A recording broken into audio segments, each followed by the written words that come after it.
It's recording now. How you doing? You got BigDaddy here and another commentary. And I'm going to call myself the RedneckRush. Why? Well, first of all, I can't afford to get on no radio programs. I'm just an average guy like you. I'm out here living and working for a living and struggling and fighting every day. And the problem is that I watch the news every once in a while and I get so frustrated. For instance, today I was listening to some garbage on the news about Acorn and about things that they've done and things they're doing. And it's as if everybody's afraid of these people, whoever they are. And back during the campaign, Obama was supposedly involved with them. So, you know, I have a question for you. And I'm curious about something. I asked my brother this question, and he said it was Jesse Jackson and Jesse Jackson Jr. and Reverend Al Sharpton, you know, all of them black leaders. They bust people in and paid their way and paid their days off. And, you know, they had this million-man march. I don't know if y'all remember that or not. Million-man march. Million black guys show up in Washington, D.C. And you know, when that happened, I was working, like most people that I know. And I'm trying to figure out, how in the hell do all these people get off and pay their way to go to some damn march in Washington, D.C.? I can't even afford a vacation in Washington, D.C. That's amazing to me.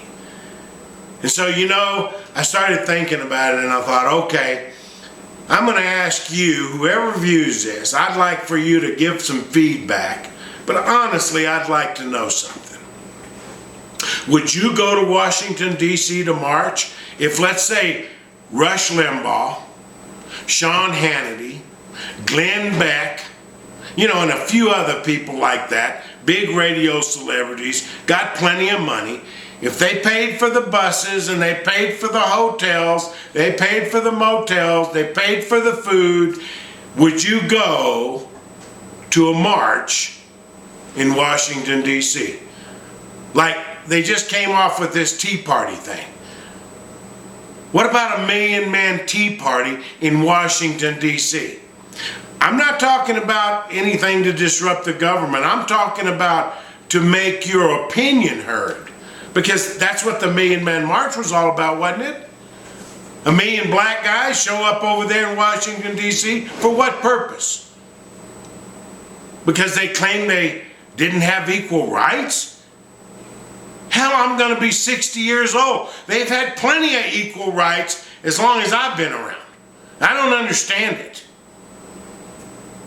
So my question becomes, would you participate, you personally, whoever's watching this, you, right there, you, would you participate? If Rush Limbaugh, if Sean Hannity, Glenn Beck, some of these other guys that are always mouthing off on the radio, and there's pro and con, both this and both that, but if they got together and they paid for the bus fare and they paid for the hotels and they supplied the food, 2 days, whatever it took, would you go?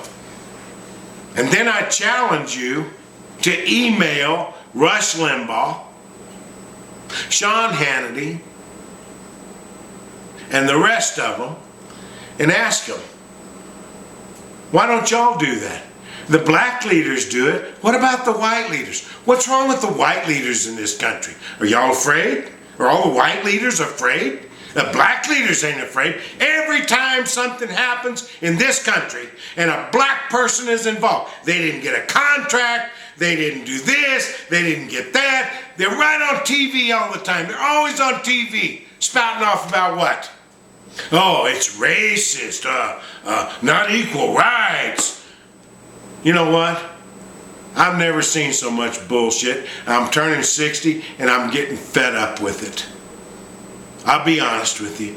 Every night I watch the news, I'm getting fed up with it. I'm getting fed up with it. There's something is going to have to happen in this country. Something is going to have to give. I don't know what it is. But the time is coming.